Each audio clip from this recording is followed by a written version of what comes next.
Hi, today I'm going to show you how to format a paper in APA style for Google Docs.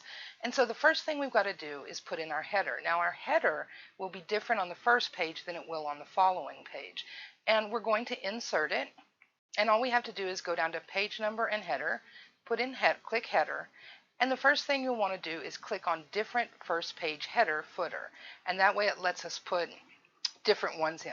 Now you notice that this is all the way up at the top of the document. You don't want it there. So move down, enter once, and then we're going to type in running head. Oh, got to make sure that head is lowercase, colon, and then um, our title. And that's going to be in all of our headers. Our title is going to be in all caps. It's not going to be anywhere else in the document, just in our headers. I'm going to scoot this down one more so that you can see it's more in the middle here. Now, one of the problems is the default is Arial. We want to make sure it's in Times New Roman, as that's what APA prefers, and put it in 12-point font. That's also what APA prefers. The next thing I need to do is insert the page number. So I go back to insert, header and page number. I'm going to put page number, and I'll do it right there. And what I want to do is I want to make sure that this is scooted over to the right margin. So I'm just going to, you notice I've put a space in there. I'm going to tab over. I'm not going to tab all the way over to the margin where that arrow is, shows us our margin, but close to where it says 6, so that shows us 6 inches. And I'm going to scoot over. I'm going to leave some space in case I go to 10. I go to double digits. I don't want it to kind of wrap in weird ways. So again, I'm going to double check my font for the whole thing, Times New Roman 12, and then that gives me my first page header. The next thing I'm going to do is I'm going to insert a page break, which I can either click on Insert and then select Break and Page Break, and you'll notice here it also says Control Enter, and that's another way to insert a page break, is just press Control and Enter. So what I want to do here is I want to go in. We have different first pages. So I'm going to, I'm going to scoot this over to the left. Again, enter twice. I'm going to put in just my title in all caps. Biffy, T-I-T-L-E, title. And again, I'm going to scoot over I just scooted over once, and I'm going to tab so that this is all the way over to, I want to get it right at 6, and then I'm going to scoot it over some. And of course, spell checking is always good. And again, it put it in Arial, so I want to change it back to Times New Roman and 12-point. You want to get as much good out of that font size as you can. Don't put it over 12. People who grade papers have looked at a lot of papers, and so they will recognize that and see that as just a way you're trying to fool them to make your paper longer. So there's my first page. There that is. There's my second page. And then, of course, if I had, I'm going to hit Control Enter. If I had a third page, that would be there. I'm going to go ahead and put in 4 pages for now, because I'm going to need those pages later. So going back to the first page, after we've done that and we've closed the header, so I could click there and then I can click outside of it to close it. Remember, anything you type above this line will repeat. And if you just type in the number 1 instead of inserting it, then what it's going to do is it's just going to put the number 1 on every page. So you want to make sure and insert the page number so the program automatically changes your page numbers. Now the cover page of an APA paper has a number of things on it. Here's an example title page. So you can see the running head. You can see in the middle we've got information. This is the title, your name, student name, the college or university you attend, and there's an author note that tells what course the paper was prepared for and gives your professor's name. So that's what we want to do. The first thing I'm going to do is just type in those things, and then I'll worry about spacing. So spiffy, oh no, it's not going to be in all caps. It's just going to be in title case. Now, I-T-L-E, it's just going to be in title case. Up here in your running head, APA says don't put any more than 50 characters. Obviously, if you have a really long title, you can put part of it. Don't just stop it at the 50 characters, stop it at the last word before that so it's not awkward sounding. You may have, in some academic papers, you'll have a subtitle, a look at titles through the ages. Um, Often with a title and a subtitle, one part will be pretty much what the subject is, and the other part will be something interesting or that stands out, something like that. The next thing, excuse me, is your name. So your name, and if you want to include, of course, your middle initial, you may, or your whole name, and then the college or university you go to. We go to El Paso Community College. Now, that's all we're going to need in that center part right here. But notice that it's spaced down approximately to the middle, and it's double spaced. And right now what I'm going to do is I'm going to press Control and A. That selects everything in the document because I want to make some changes that will be true throughout my whole document. Of course, I want to change the font to Times New Roman. I want to change it to 12-point font. And over here is my line spacing. I want to change it to double. One of the things that's different in Google Docs from Word is Google Docs does not put extra space before and after paragraphs. Anytime you enter, the program sees that as a paragraph. And so we don't want any of that extra space. You can see there's exactly the same space between all of these. And of course, I've already entered a couple of times here. So that does all my spacing. I am going to check one more thing. I am going to check my, let's see, paragraph styles. No, I want to check my tools. And a lot of times, insert. I'm looking for my margins. Okay, so I found it over here in File under Page Setup are margins, and you notice these are all 1, 1, 1, 1. So Google Docs does a good job. That's what's required for this. So there's not even a reason to mess with it. But if you do need to change margins, you'll know where it's at. However, don't fudge those in. Don't put 1.2, 1.3 again. If you're writing for a professor, it is very likely that he or she has read many, many papers in their lifetime. So, and they've written a lot of them. So remember that we know what that looks like. And when you actually kind of fudge those things to make your paper longer, it really just tells your reader, I think you're dumb enough you won't notice this. And that's the last thing we want to tell a reader.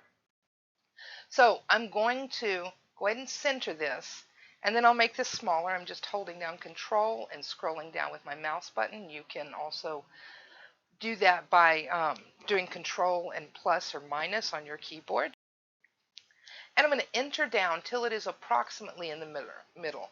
I've never heard of anybody being so picky there about it being perfect. If they are, generally, they will tell you that and tell you how to get that. So if those kinds of things are in your instructions, then make sure that you follow those things. And then the next thing that's going to be here is my author note. So it's just going to say author, A-U-T-H-O-R, note, and a colon. And then I'm going to have this paper was prepared for whatever your class is.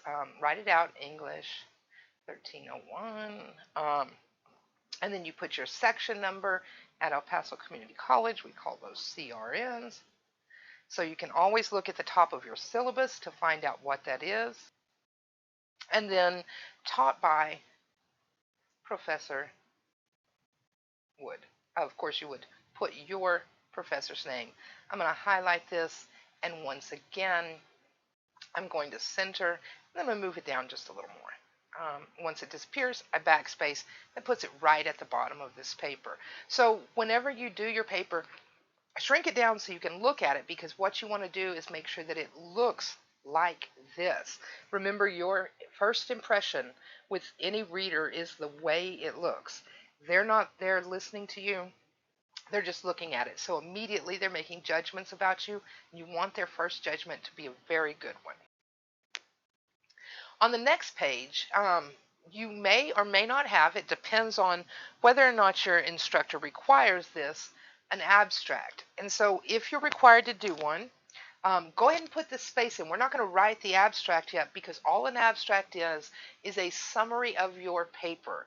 This, and it'll be very kind of straightforward language. This paper discusses, this paper talks about, it reviews. So what is it looking at? What is your final determination? What is the overall point you're making? You want that in there. You simply type abstract, and this is going to be just the initial capital. Enter. We're going to center the word abstract. I will make this a little bit bigger. And then we will not tab to begin, but you're going to put in your abstract here. So what put this page in, and then once you have written your paper, then you can go back and just summarize it. Think about if you were just giving a 100 to 150 to 200 word summary of your paper, what would you say? And that's what you want. It is the cheat sheet for the reader. So think of it in that way and make sure you get your important points in there, but don't throw in a lot of other stuff. The other thing that goes on this page are keywords. So the word, then all that you do is put a tab, enter space, put a tab, and then we're going to put keywords in italics, keywords, a colon, out of italics, and then you'll put in your keywords. So if you were writing say, media analysis, the first thing would be media analysis. Let's see if I can spell it. Advertising, maybe you were doing a Crest commercial. Whatever it is that you're talking about, what are those main things? And so you type your keywords in. But again, this is a page that if you're doing one, just type abstract there. You might want to type keywords, then go write your paper, and then come back and write that one paragraph summary. What would you say? What are the main points you make? What are you looking at? So describe your topic overall. What is your main point? Give some version of your thesis, and then what points support that, right? What key things are you examining for that? Now, so we've done title page, we've done abstract. If you're not required to do this, then you just skip this page and go straight to the next thing we're going to do, which is we're already on page 2 and I don't have another. Okay, so what am I going to do? Control Enter. That gets me to the next page. This is the official first page of my paper. Now, if I'm doing research, I'm going to go ahead and make sure and put an extra page in here because I'm going to have my references. And the value of doing this before you actually start writing your paper is that as you go along and you cite something, make sure that you enter and leave a space there and it's flush left. As you go along and you cite something, you can just scroll down, pop it in, make sure it's in alphabetical order according to whatever's first in your citation, and you're good to go. Here, we're going to, that's okay. Because I want to center, I'm going to put my title in. Now remember, the only place my title is in all caps is up here. Spiffy title. I'm going to do a colon. And look at titles. Oh, major words capitalized. Goes through the ages. Woo, there we go. And then when I start my paper, I'll just tab and there's some paper. Doesn't that look fabulous? And then if I say, for example, that I'd gone along here and I'd used a source and I needed to. If you use a source, make sure you cite it. I needed to cite it, for example, here, then perhaps this is the start of the sentence and I had an author's name and I had the date in there. And then at the end of this, I need to cite it. Page 3045 sounds good. Extra ones. There we go. Then I would go down here and make sure that I put that reference in. So when I put that reference in, which started with a D, something like that, I'm going to go ahead and type it up and you look it up. You can use citation generators. There are a lot of them online, but in the end, it is your job to make sure you get it correct. So make sure that you look up in a good source, in your APA guide and some other reliable style guide, how those are supposed to be formatted, what goes first, pay attention to those periods, commas, italics, all of those things. you can always get that right. And that's really important, is to make sure that you are careful with it. Um, Once you type in your citation, you need to format it with a hanging indent so that this scoots over. So what I'm going to do is click on Format, Paragraph Styles, and then what I want to go to is Options. Oh wait, no. Oh, Align and Indent, duh.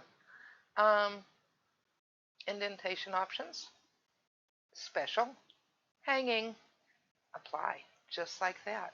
And then notice this. Let's say I have another citation. When I go down here, so I work in my paper and I go down here and I have another source, and instead of starting with D, this one's M, so I know it's going to go there. It will go ahead and put in, as long as I'm just entering at the end here, put in that hanging citation.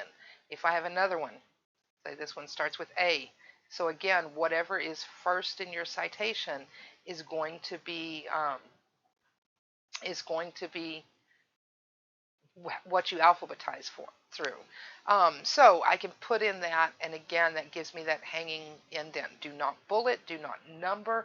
None of that is appropriate in APA. So again, these are details, but these tell your reader that you pay attention to details. These tell your reader you're thoughtful.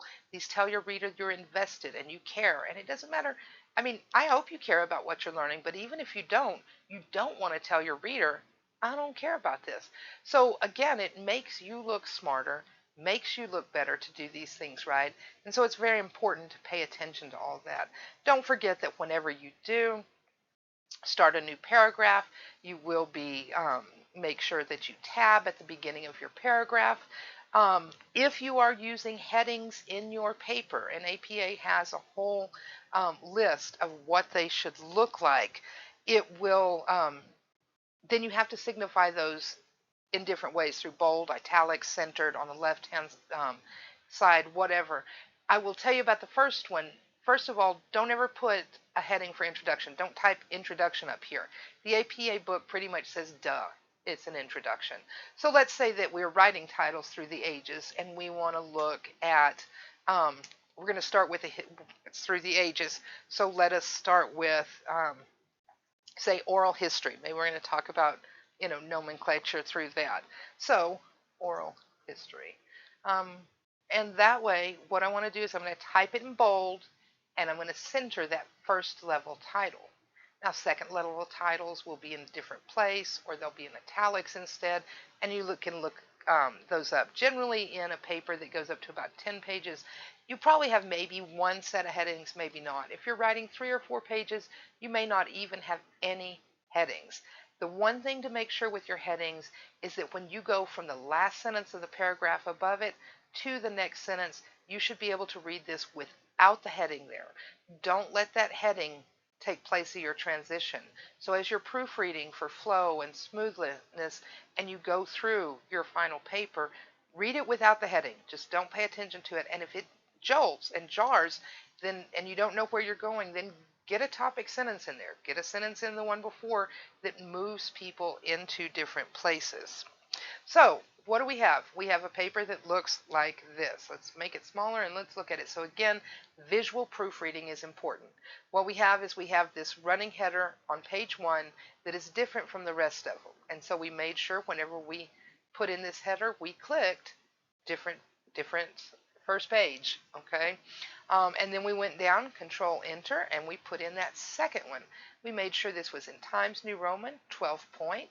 To move the number over here, we just tabbed, not all the way. Make sure it doesn't enter again or wrap over.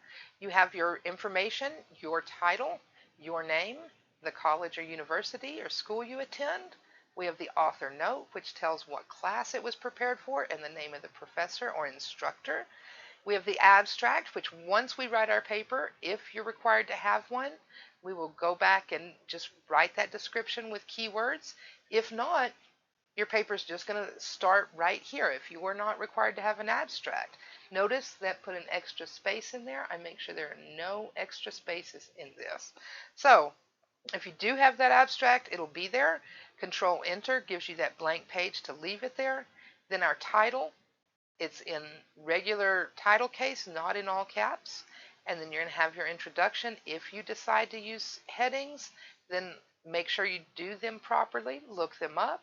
If you're using sources and you're required to cite them, you have your references page. You make sure and get that hanging indentation and alphabetize them according to whatever comes first in your citation. So I hope that helps you format your APA paper.